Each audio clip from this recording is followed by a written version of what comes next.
Hey, Cole, are you ready to put away your daddy issues and take out your mommy issues this week? Well, according to my therapist, I have both.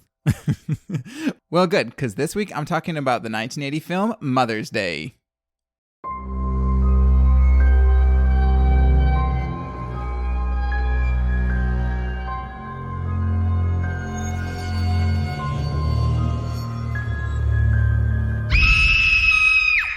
Welcome to Second to Die, a horror fiction podcast where we talk about lots of things. And sometimes horror. And sometimes horror. I'm Max. And I'm Cole. And we're your hosts. Thanks for choosing to listen to us this week. I am talking today about a movie. Well, so tomorrow's Mother's Day, theoretically. If you're listening to this on the day it releases. If not, why didn't you? Well, yeah. So if you listen to this when it comes out, tomorrow's Mother's Day. So I'm doing a Mother's Day episode by doing a film called Mother's Day. And we are resurrecting the theme that we had many, many months ago where Max does something on theme and I didn't know to. No, well, you know, you can't always win, I guess. But okay, so I'm doing this movie. I had not seen it before. It's kind of a controversial movie, and I'll give my first ever content warning. My movie does have some, well, really one graphic depiction of rape. I'm not going to be like narrating it. It's not really my jam, but I will be mentioning that scene because this movie was criticized actually for its depiction of violence and rape and was actually banned in the United Kingdom because of that. But let's get into it. Mother's Day, 1980, directed, co-written, and produced by Charles Kaufman and Michael Hertz. Also co-written by Warren Lee. It was not 100% successful when it was released in the US, but it became kind of a cult film. And so a lot of people have watched it now and a lot of people have analyzed it. And I read this before watching it. And so I went into it with this mindset and it helped for me to appreciate the movie. Basically, people have said that it's a satire of our quote TV society. The film is littered with references to pop culture. Like you see a lot of like Star Trek shit and action figures and like Sesame Street stuff, G.I. Joe, King Kong. They eat like kids cereal and it's like stuff like that. So there's a lot of this just like pop culture in your face stuff. To be fair, I would also eat a lot of kids cereal if I were not vain. Yeah, it's so bad for you, but cereal is so good. So good. I used to sleep eat cereal. I don't know how much we've talked about my sleepwalking on this podcast. A little bit, I think. A little bit. My legs are constantly covered in bruises, and I used to eat in my sleep. It's fine. One time I found my phone charger in my car. It's fine. Anyway, you were saying? Okay. So another thing people said about it, I'll just do some of the critic stuff. In the Gorehound's Guide to Splatter Films of the 1980s, they wrote that this movie makes pointed stabs at consumerism, pop psychology, TV culture, parental expectations, and even the gratuitous excess of the 70s. Keep in mind, this is 1980, so we're going off the 70s. So yeah, so basically, if you look at the movie in that light, it's actually kind of cool and actually fairly enjoyable. There is definitely a rape aspect to it. The scene, it's really one scene and it's not that long, so I think people maybe were like more sensitive to that in 1980 because I feel like now like that wouldn't even raise a flag because I don't know, maybe that's why we shouldn't have scenes like that in movies because people get desensitized to them. Yeah. There are many reasons why we shouldn't have those scenes in movies. But anyways, I'll get to it when I get to it, and I'll also give a warning before I talk about it. So if you want to hear me talk about the rest of the movie and skip that scene, then I'll let you know how to do that. Okay. Also, there's a 2010 remake of this movie that I didn't watch or research at all, so I have no idea what it's like. Okay, moving on. So, basically the movie opens up and there's this like self-help seminar situation, and there's this like young couple, and they're really cool and groovy, and then there's this like old woman, and the old woman is like friends with them, and she actually, it's like the kind of self-help seminar that it was really kind of like the cult that I was in. It's like, I don't know, that kind of a weird situation. And so the woman offers to take the kids home. Like she offers to drive them home because they didn't have a car. So they're like, okay. And then ultimately the woman fakes her car breaking down, gets out. And then these two guys come up to the car and immediately behead the young man in the car with a machete. Like his head just gets lopped off. And then the woman they drag out and they kind of like attack her a little bit. And the mother's like standing. I say the mother. She's their mother. We learned this shortly. the mother is like standing there just like grinning at them with this like really crazy look on her face. The mother is played by the actress's name is Beatrice Pons. She's credited though as Rose Ross, and actually her and her sons, the actors who play her sons, are credited as different names than their actual names, and I don't know why. Maybe because the characters are so evil. Maybe, but that I don't know. That they don't want to be Googleable from it. Oh wait, 80s. Never mind. There was no Google. There was no Google in the 80s. So then the woman that she was giving a ride home to kind of like gets free of the son and crawls to the old woman asking for help. And the old woman takes out a rope and strangles her to death. And then it's the intro credits. Starting off strong. Yeah. I mean, I don't mind a horror movie starting off with like a really horrific part to begin with. I think it's kind of a good thing. Yeah. All right.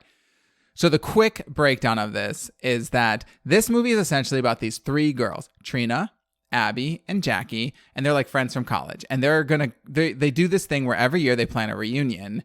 And I say reunion, it's just the three of them, and they plan a trip. And every year one of them chooses the trip, and it's a surprise for the other ones. So in the personalities, Trina is like this like Beverly Hills girl. When we see her, she's like having this like crazy pool party with like hors d'oeuvres and swimsuits and like cocaine everywhere, basically.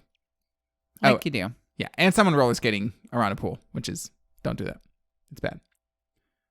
Roller skating. The pool part is like whatever. So anyways, Abby is the opposite of Trina. She's super mousy. She lives with her mother, who's like really overbearing and also like kind of invalid. And then Jackie is like a career woman from New York City, and she lives with a heinous boyfriend. They all get this telegram that's like, it's the reunion time, so they all meet up. And I can't remember which one of them organized the trip, but it turns out... Telegram? It's a telegram, yeah, like literally a telegram. Oh boy. All right, anyway, turns out... Yeah, those are things. So it turns out that whoever organized this has decided that this year's trip is going to be a camping trip in this place called the Deep Barrens. Let me tell you, if you ever surprised me with a trip that turned out to be a camping trip, I would never be going with you anywhere again for the rest of my life. Okay, but in the like more glamping end of that, there's like a resort, I think it's in maybe Norway or something, where it's like glass domes and you watch the aurora borealis above your bed and it's climate controlled. Does that count? I mean, I think that would be nice for a day, but then like, what do you do during the day? Enjoy the cold weather. We don't have that here. I like cold weather. You know what else is fun for trips? Cities with like things to do and stores and groceries and power and like amenities. I like cities. Okay. So, and then we can see the sky from the city. Okay. So they're heading out there, right? There is this like classic foreshadowing scene where they stop to get directions from this guy at a corner store, and they're like, how do we get to Deep Barrens? And he's like, oh, don't go up to Deep Barrens. Like, you don't want to go up there, but they ignore him because that's what people do in horror movies. And then they accidentally like knock over his Apple display, and then he gets really mad and is like, you ladies deserve to whatever happens to you in Deep Barrens, which is like super harsh considering what I'm about to tell you.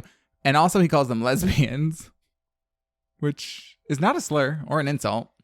So, but all the lesbians that I know knock over apples. It happens. Yeah. They just, I don't know, knocking over apples on their prowl for snatch. Anyways, no.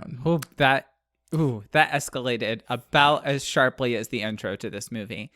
Lesbians don't like apples. They like vagina. Well, not necessarily, actually. So, okay. Let's keep moving. Yeah, we don't need to get into a gender conversation. Let's go. We have that conversation a lot, I feel. Okay. So, okay. There's this, I'll bring up this one scene. It has nothing to do with the movie other than I guess it's supposed to establish like some of the personality of these girls, but they're talking back on how they played this prank on this womanizer guy named, well, he makes, his last name is like Dobbs or something. He makes them call him Dauber. No. But no, he's a womanizer. I'm not moaning Dauber in bed. Well, they kind of make him out to be a womanizer, but they do it in this way that like kind of like classic 80s where it's like he basically is just talking about like wanting to have sex with her with I think it's Jackie or something. She like brings him to like a baseball field and they're gonna have sex on the pitcher's mound. And the whole thing is he's like, yeah, let's go have sex. Let's have sex. But that is what they went there for. And so she's like, hold on 1 second. And she goes to like do something. It's not really clear. So he takes off his clothes and he is actually very cute and you get to see his butt. But then they turn the lights on and they're like laughing at him over the loudspeaker. And he like freaks out and starts flailing about. And you actually get to see balls and peen. Also exciting. I know. Which is why I bring up the scene, because I like representation of male genitalia in movies. And I think we should bring more of that into modern times. I support universal objectification. Yes. I mean, women show their boobs all the time in movies. I think, men should definitely have to show their penises, especially if it's like a Henry Cavill film. Yes. Yeah. Yeah. So. Next Superman, just be naked. So anyways, okay. So then that's like the big joke on him. Blah, blah, blah. So then after we see like naked men, we have to even it out. So then there's a skinny dipping scene with the three ladies because they're just three single girls just by themselves. So what are they going to do? Oh, they're going to take off their clothes and splash each other in the water. Too bad there's no pillows because they're camping and camping is horrifying. So they're just going to get in the water instead. Oh, also lakes are fucking disgusting. Leeches. I'm just going to say it. Leeches. Lakes with like mud bottoms, it literally gives me a physical reaction in my feet thinking about touching the bottom of a lake with a mud bottom. I am such a city person. I cannot handle that. I want like pavement or like sand. Like that's your options. Ugh, mud. It just feels like disgustingness. It's squishy. Actually, I had no idea what real mud was because I grew up in Pensacola and most of the soil there is sand. And then I moved to Illinois and I learned what mud was. It's disgusting. I honestly can't swim in lakes. It's just like, it's too gross.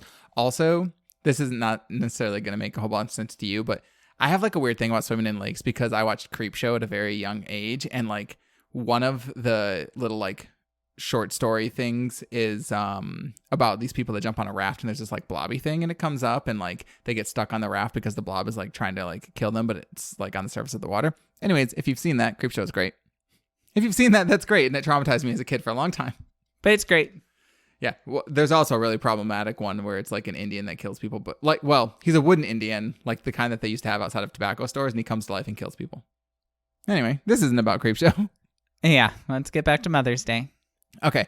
So that night, the girls are abducted by the two guys. They're taken back to the house, and the guys are like, the mother is there, and they're all trying to decide, quote, who's going to go first. And they all decide that Jackie is going to be the one that goes first. So they take Jackie outside.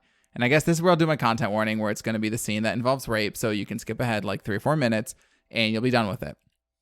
Okay. That being said, this scene is super fucking weird. They put Jackie down on a park bench, and then they like force her to do this like weird improv skit situation where they're like, you have to pretend like you're, oh no, wait. One of them pretends like he's walking a dog and she's just supposed to pretend like she's on the park bench, just hanging out. And then like they attack her and start to like try to rape her. And the mother is in a lawn chair watching all this. And then she stops them and is like, you didn't restrain her hand properly. And it becomes clear that she's like coaching them situations and how to like sexually assault people in like different everyday wilderness situations. And that's why improv is terrible. Yeah. That's why. So then they dress Jackie up like a little girl and give her a Raggedy Ann doll and make her walk around like a little girl and attack her again. And then that time they actually do rape her while the mother watches like everything. Oh boy. Yeah. That's upsetting. And unnecessary. Yeah. I mean, we had family game night growing up, but it was not like that. No. No, it wasn't. So then they go inside and the mother says something weird about Queenie is out there and they need to bolt the doors, but they don't explain who Queenie is until later. The next morning they get up, the boys are brushing their teeth. Oh, one of them brushes his teeth with beer. By the way, I actually thought it was really funny. It's part of like the whole consumerism thing. It's like all this like, not decadence, but like, I don't know, whatever you call brushing your teeth with beer. It's just like the whole house is like littered with like commercial stuff and action figures, and there's like slogans on the wall, like in spray paint. I mean, the place is like disgusting, like a disgusting mess. But gluttony, hedonism. yeah, it's like gluttony, hedonism, that kind of a thing. So then there's a montage where the mom makes the two sons do exercises outside, which is weird. And she makes them do like normal exercise stuff, you know, push-ups, pull-ups, chopping up dolls with machetes, throwing knives at pictures of women. What normal, healthy people do to work out. I should work that into my morning routine. No. And then Trina and Abby, they were tied up in a room, and they end up kind of getting free, and they decided they're going to do the dumbest thing to escape, where Trina gets into a sleeping bag and is lowered out the window. Whatever. It ends up working. And then Trina comes back into the house to free Abby, and they're like, we have to get Jackie. So then they go and look for Jackie, and Jackie is like not doing okay. Understandably. Yeah. So they go to the woods. They have to kind of carry Jackie, but they realize that Jackie can't really go on. So Trina goes to run to try to get this car, and Abby stays with Jackie. The car is kaput. It won't work. And then Trina sees a police officer roll up, and she flags him down. But oh no, it's not the police officer. It's Ike, who is one of the brothers. The brothers are named Ike and Adley. Oh, Adley's not a real name, though. That sounds like one of those Southern names. I don't know. All right, so then Trina's like, oh no, you're not a police officer, so she runs away. She ends up going back to Abby, and Jackie at this point has succumbed from her wounds. And she's dead, and Abby is kind of just sitting there cradling her corpse in like kind of a weird way. And then Trina like sees her and like lets out this like primal howl because she's like so upset. But she's being chased by Ike at this point, so that seems like a real bad way to like let the psycho killer rapist know exactly where you are. We all make choices. But that was a choice. Yeah. And then Abby is like, we'll get those bastards. And because they want to avenge Jackie. Oh, because also this is a revenge movie. Okay. So then shortly after that, we learn who Queenie is. Queenie was the mother character's sister, but the boys think she's dead. And the mother's like, no, I think she's out there prowling. Okay. That'll come up later in a really uneventful, stupid way. God. So the next morning, Trina and Abby put their hair into braids and put on headbands and get serious. What? That's what they do. You can tell they're serious because there's a headband involved. Yes. They could just leave and be safe, but they're not going to do that because they want to get revenge, right? So they bring Jackie's corpse back to the house and prop her up against the tree and explain that they want Jackie to see this. And they want, like, Jackie to see the revenge, but, like, she's dead. It's weird. Do not judge them for how they process their trauma. Okay, well, we'll let that slide. But then afterwards, Abby leans down and gives Jackie's corpse a kiss on the lips. She's been dead for literally a day at this point. Okay. Trying to stand my ground here, but not really much to stand on. Tastes like necrophilia. He's winking at me, gentle listener. It's very upsetting. The soft and supple lips of a corpse. Oh, God. Corpses do go squishy after rigor mortis wears off. Thank you. They do. I know. I've read Smoke Gets in Your Eyes. It's really good, gentle listener, if you haven't read it. Not a joke, folks. Just a fact. Okay. So the girls sneak into the house. Abby stabs Adley through the neck with what looks like a long metal knitting needle. So I'm sure you appreciate that. That's exciting. And then Trina slams the claw side of the hammer into his crotch, which explodes in blood. Which he deserves. Yes. Then they suffocate him. Which he also deserves. Oh, also the blood in this is like this like weird pink foamy stuff. It does not look like good blood. It's weird. That's upsetting. He should have gotten that checked out. Too late. So Ike then starts to kind of wrestle with them. They dump Drano into his mouth and then run away. He runs after them. They end up taking like a big old 80s honkin' TV and like slamming it on top of his head. Doesn't Drano kill you? Well, I mean, they don't make him like drink it. They just put it in his mouth and he spits it out. Oh, okay. 80s TV, big, conking, hit his head. Keep right. going. So then his head is like a TV, which is also very sort of like metaphorical. God, that's heavy-handed. Yeah. And that doesn't kill him, but it does hurt him. So then he's crawling towards Trina, and she grabs an electric Thanksgiving turkey carver and like turns it on and starts like stabbing him with it. And that does kill him. And like she's stabbing it and you see her face and it just like all of a sudden all this like fake blood just like spooges all over her face in like this fun bloody bukkake moment. Blood cocky. Blood cocky. Delicious. Okay. So then the mother comes in and Abby like distracts her by pretending like she got stabbed in the back because, I don't know, they have to distract like a 70-year-old woman. They can't just overpower her. And then, so then they do overpower the mother. And Jackie has this like weird freak out moment where she starts hearing her own mother. And like you can tell that it's like all her mommy issues coming back. And she goes and grabs this like inflatable blow up pair of breasts that just happens to be there. What? And then she smothers the mother nipple first with the big inflatable breasts and kills her. It's like breastfeeding of death. Yeah. But that's the image, I assume, that the filmmakers were going for, is like a breastfeeding, but instead of giving life. Yeah. And nourishment. The only weird thing is it was like a pool toy inflatable breasts. Like they're clear, but they're clear with like nipples painted on them. That's strange. I don't know what the purpose of that is. Oh, that's so fucking weird. Okay, so then there's like a wrap up where Abby is feeling all like super down and traumatized, and Trina's like, "Stay strong. There's a reason we survived. We were meant to survive." And I don't know why, but I laugh because she was like, "We're meant to survive," and all I can think of is, well, fuck Jackie's drag then. Oh God. Yeah. So, okay, last scene of the movie, they're starting to walk away, and then this crazy old woman jumps out from the bushes, and they do like this still frame of her midair jumping, and she looks like kind of like feral and shit, and it's obviously like the Queenie character that was referenced, but that's the end. I hate it. The ending was dumb. To be honest, the movie was kind of enjoyable. This would be like my little wrap up final thoughts, but it has this quality that's like almost this camp to the level of like John Waters if he did like a horror movie, where it was just like really weird. I can see why people watch this like late at night in like a dive bar or something. Obviously, like I don't love depictions of rape and horror and that used as like a horrific element. I think it's overdone and like just kind of cheap, but it's actually not as like the scene is not that graphic and it is very short. So it didn't bother me like I thought it would after when I first read about it. I was like, oh, this is just going to be a movie full of like rape left and right. It's not like that. Yeah. So don't get discouraged. It does have like a scene, but to be honest, I feel like you see worse stuff on like television now. Outlander. Oh, Outlander is a ride, but I do like it.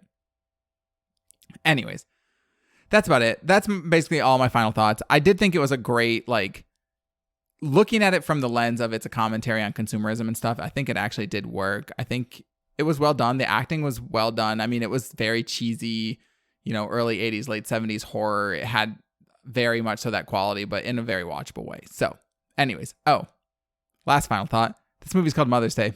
It has nothing to do with Mother's Day. It is not Mother's Day in the movie. So it's kind of weird that I chose it for Mother's Day because I thought it would have something to do with it, but whatever, it's still called it. So I say it counts. Anyways, that's Mother's Day. Now, tell me what you're going to talk about. All right, Peaches. I've got a bit of a surprise for you. This week, I am talking about 2015's The Suffering by Rin Chupeco. And you, as well as our gentle listeners, may be thinking, that author sounds really familiar. And you would be correct because Rin Chupeco wrote the book I did last week, The Girl from the Well. The Suffering is actually the direct sequel to that. So unless I'm mistaken, this is my first sequel. So... Well, I was going to say it sounds familiar to me because I'm pretty sure that she stole that title from my autobiography that I wrote in high school. So moody. My world is suffering and sadness. Yikes. Goth is a lifestyle. Don't laugh at me. Oh, I shall. All right. So I was really impressed with the horror scenes in The Girl from the Well. So I was like, sure, why not? The horror scenes?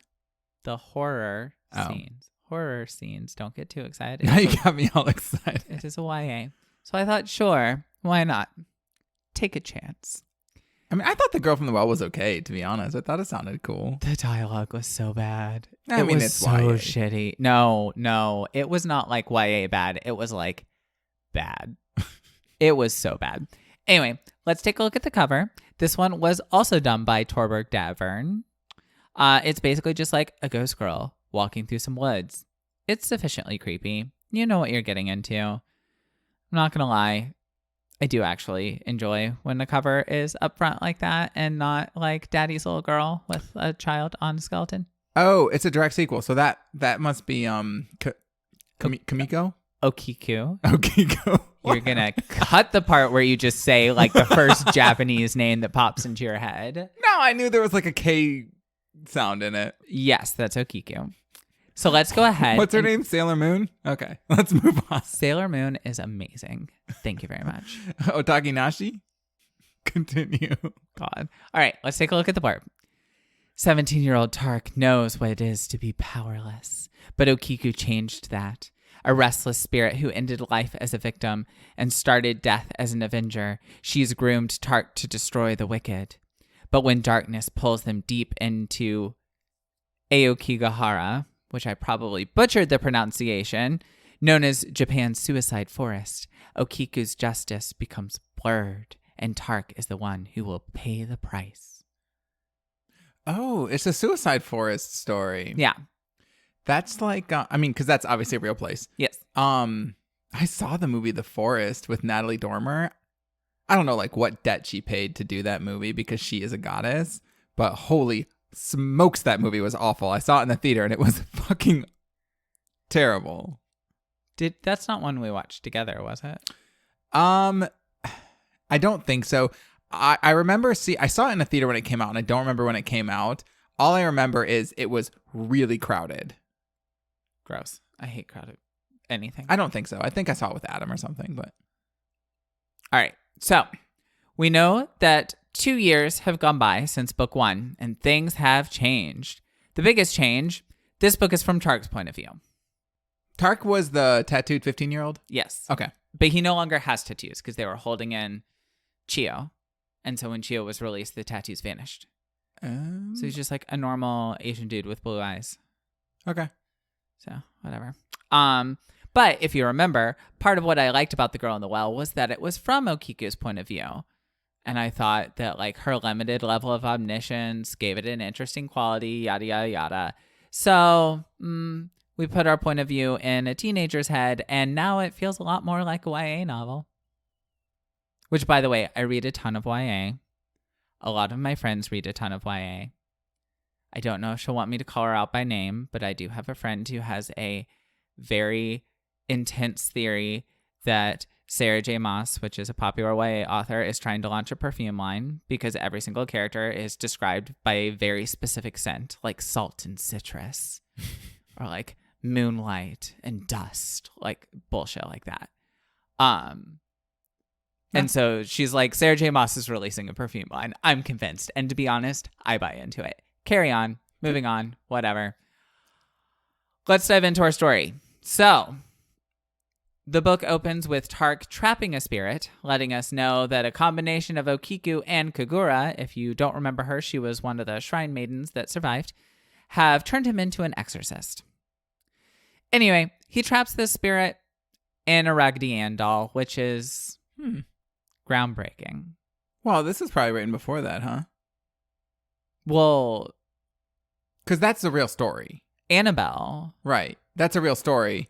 Yes. This? How long ago was this written? This is 2015. Oh, for some reason I was thinking these were like a long time ago. Also, Annabelle and the Raggedy Ann doll, like that's a real story from the 70s. I just said it was a real story. Yes. But I was thinking these were written like a long time ago. I don't know. Maybe because it's a myth. In my head I was thinking that these predated that. Oh, because of Okiku's story being a myth? Yeah, I don't know. For some reason in my head I was like, but this is a really old story, but I guess it's not. No, they are very modern. Okay. Shortly after that, we get a scene of what Okiku's hunting looks like. Oh, wait, I'm sorry. Tark calls her Ki, so we get to endure that now. Like one syllable? Like Ki. No. I hate it so much. He's like, hey, Ki. And I'm like, no. I can't decide if that's better or worse than Kiki. If you go by Kiki, I'm so sorry for my husband's behavior. Basically, she leads him to her victim, and then he literally just like waits in the car while she uses her spirit energy to drown her victims. She's killing killers again, right? Yeah, she's Okay. still killing killers. Okay. Which I don't know if I mentioned last week. That's how she kills them, is she basically like drowns them with her spirit power. So they'll just be like on dry land and all of a sudden their lungs will fill up and they'll die. Because she died in a well. Right. Yeah, that makes sense. So She's like a waterbender. imagery. She's a water spirit. Essentially, Okiku can't get more than about half a mile away from Tark without some other ghost trying to take her place. Without some other hussy trying to take her man. Well, in case you can't remember, she literally chills out inside of the gaping hole left by Chio. And she doesn't want anyone to take her gaping hole. Well, it's Tark's gaping hole. Well, it's his gaping hole, but she lives in it. So How progressive. She I fills his know. hole. Oh, God. All right. No, This started funny, and Max was like, oh, you want to take it there? I'll take it there. And I did not want to go there. All right. Well, after killing a killer, after which we do get a scene of the killer's daughter being like, what happened to my daddy? Tark ends up going to a party. So content warning for mentions of sexual assault approaching. It's a long story as to why he's there. I'm skipping over it. Like I said, this book is a lot more YA-ish. And I want to get more to the horror part, but I did want to talk about this scene. So it turns out Okiku wants to kill the teenager who's hosting the party. And Tark is like, why? And then, because she can like read minds and they share a consciousness, Tark basically gets glimpses of the teenager who's hosting, and he gets girls drunk and then takes advantage of them. And Tark is super disgusted, but he's still like, we only kill killers. He hasn't killed anyone. We should probably go to the police instead. But then Tark decides that he's just going to like call the guy out and be like, I know what you do. Even though like the guy's like a linebacker and Tark is not. And so the linebacker guy starts to like beat the living shit out of him.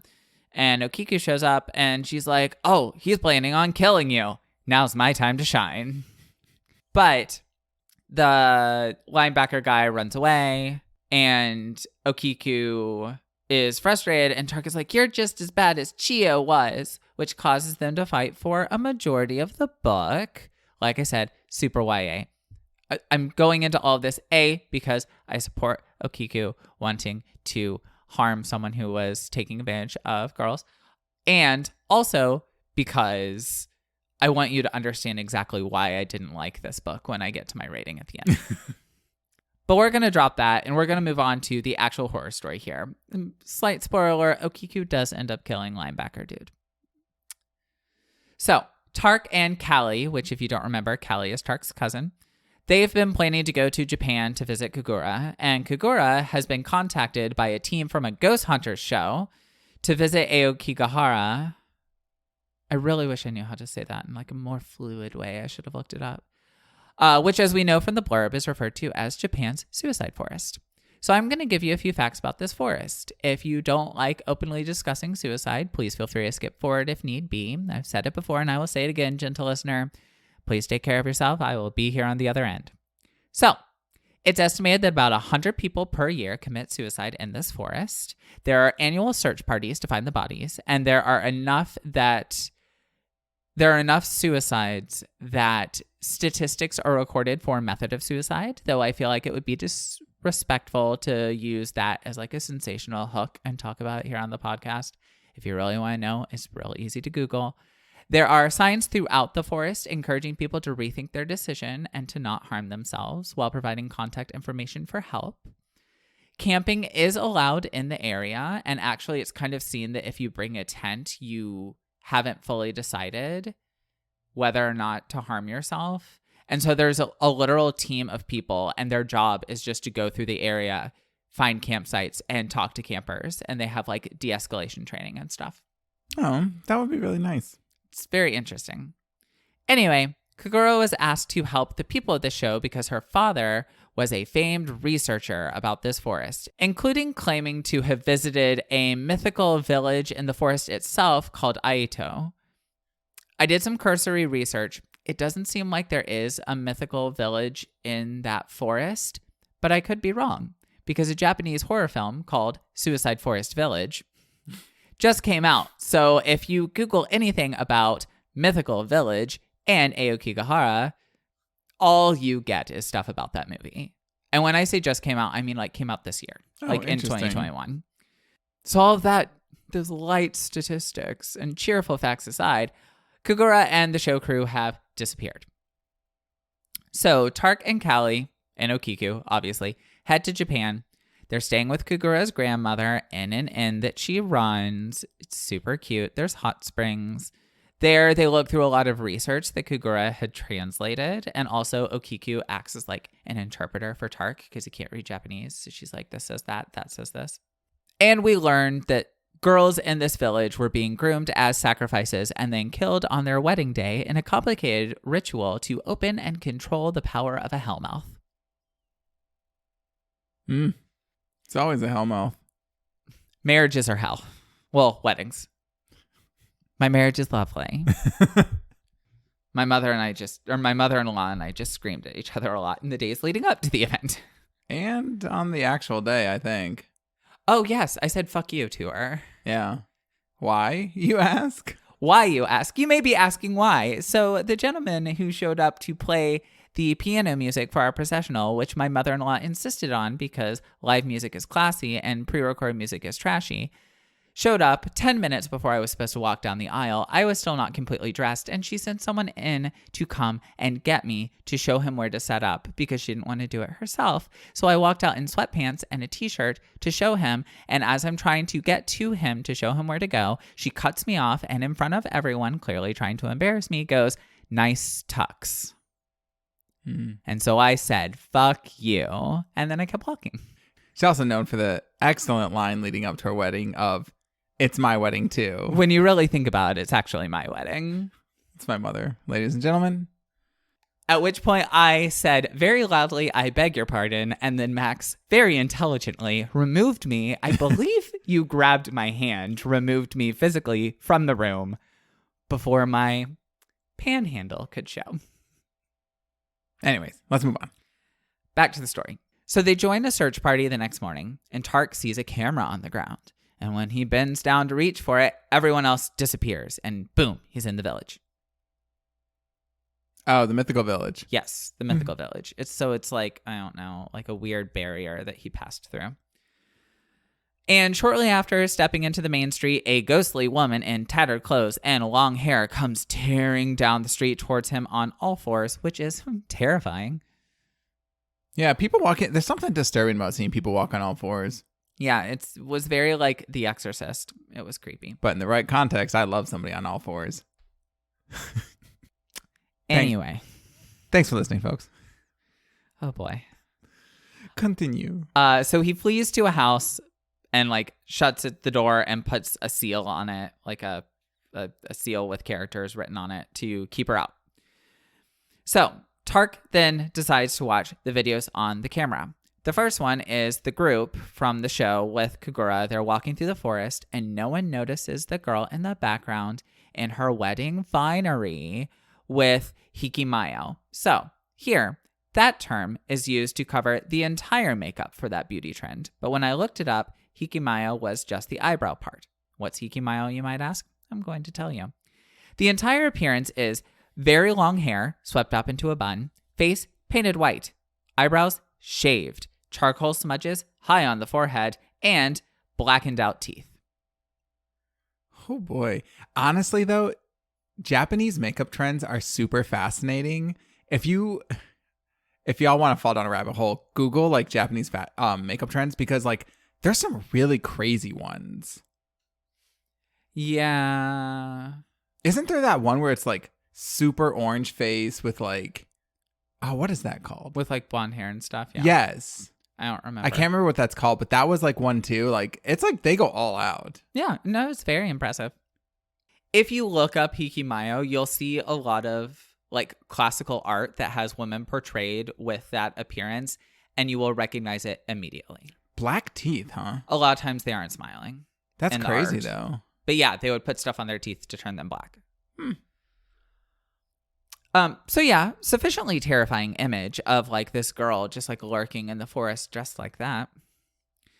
The second video is in the village, and Kagura is begging the crew to stick close to her and head to the temple. And then the third one is a lone crew member, and he's like, help me, help me. And then he gets dragged away by a ghost. So it's like, found footage. Sure. Groundbreaking. So Tark heads to the temple, and it's boarded up. When he looks in, it's completely dark. But then a twig snaps behind him, and he glances away. And when he looks back, he sees nothing but blue. And just as he's wondering what happened, he sees a pupil contract. AKA, it's a blue eye that he's staring at. Which is a wonderful nod to the white and red creepypasta, which is one of my favorites. I'm not familiar. Breaking it down super simplified. The story is a man checks into a hotel, and when he checks in, he's told not to open a specific door. We'll just say room number 6 for the sake of this. So he goes to his room and he spends the night, and it's on his way to the room. He gets curious, so he looks through the door and he sees a woman facing away from the door, like sobbing, and she's very, very pale. Well, then he goes, spends the night, sleeps, and on his way back by the door to check out, he looks and all he sees is red through the keyhole. And as he's checking out, he's like, so what happened in that room anyway? And she was like, a couple was killed in there, but they were very strange. They had very pale skin, but red eyes. Oh. But here's the thing. Someone's eye would have to be so close to a keyhole, or so close to, in the case of this story, a space between boards for all you could see to be their iris. Yeah. It makes actually no sense when you think about it logically. It's probably something that's easier to write about than, like, you couldn't portray it because it doesn't make visual sense. No. But I love creepypasta, and they're not meant to make sense. So, anyway, I've been rambling. So, I'm just going to start wrapping shit up real fast. Tark realizes that these are extra strong spirits, and not just any doll can do. He is going to have to exorcise them by trapping them into special dolls that were made for their wedding day that looks just like them in their wedding finery. So he starts doing that. He sets about doing that. He eventually meets up with Kagura, and they trap all but one. That one factors in. So eventually they end up in caves beneath the village. They get separated, and Tark ends up finding a pit, and inside is the grooms of all the brides, because for years before their wedding day, the girls were only allowed to interact with their prospective grooms, which made them very attached. Then on their wedding day, the grooms were killed in front of the girls, or their girls were shown the dead grooms, and then they were sacrificed at peak misery, which was a big part of the ritual. Yeesh.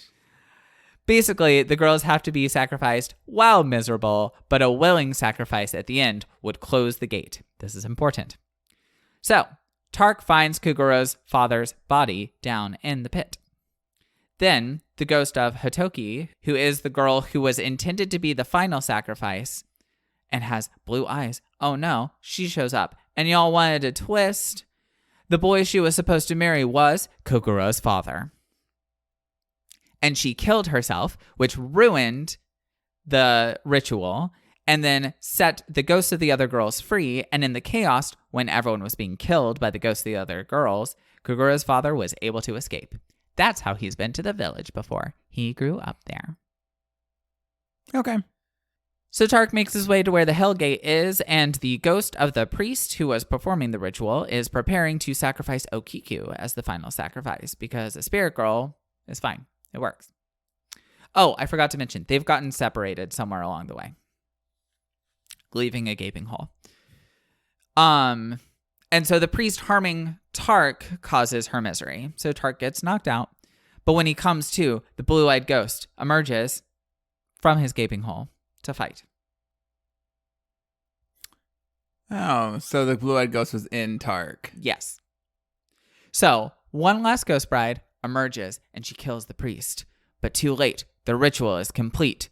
And the Hellgate energy rushes where? Into Tark's gaping hole. Oh boy. That boy's hole cannot get a break. I'm so sorry for everyone listening to this who just has to hear me say gaping hole over and over again. He and Kagura trap the last ghost bride. And then Hatoki, the blue-eyed ghost, willingly sacrifices herself, which closes the gate and sets everyone free. But sadly, because Okiko was fully sacrificed, she's gone. Oh no. Bum, bum, bum. But that's okay because Tark uses the Hellmouth energy inside of him to bring her back, and that's basically the end. Oh. So does Tark have like super Hellmouth energy now? No, he used it all to bring her back. You think is there going to be a third book, you think? I hope not. So what are your final thoughts on this? So I actually don't think that there will be because she has since written another series called The Bone Witch, which is about geisha necromancers. Okay. Okay, There's a lot going on with that. I actually read the first one. It was pretty good. I'm not going to lie. Okay. I will probably listen to the audiobooks for all three. They're not horror, so I won't do them for the podcast. They're just like dark fantasy. Sure. I was kind of conflicted about how to rate this book. On the one hand, it borrows a lot of horror elements that already exist. Things like the possessed Raggedy Ann doll and the white and red story and whatnot. So it felt a little recycled. Also, unlike book one, which was a horror novel with YA elements, this was definitely a YA novel with horror elements. I didn't even mention, like, he has, like, a love interest he has a crush on. Her name is Kendall, but it's spelled Kendele. So maybe it's Kendall. I have no idea. I didn't care. I literally did not give a flying fuck. It could have been removed, and it wouldn't have affected the story at all. At all. Whatsoever. I hated it. That said, I still think I'm going to give this one 3 out of 5 bridal dolls.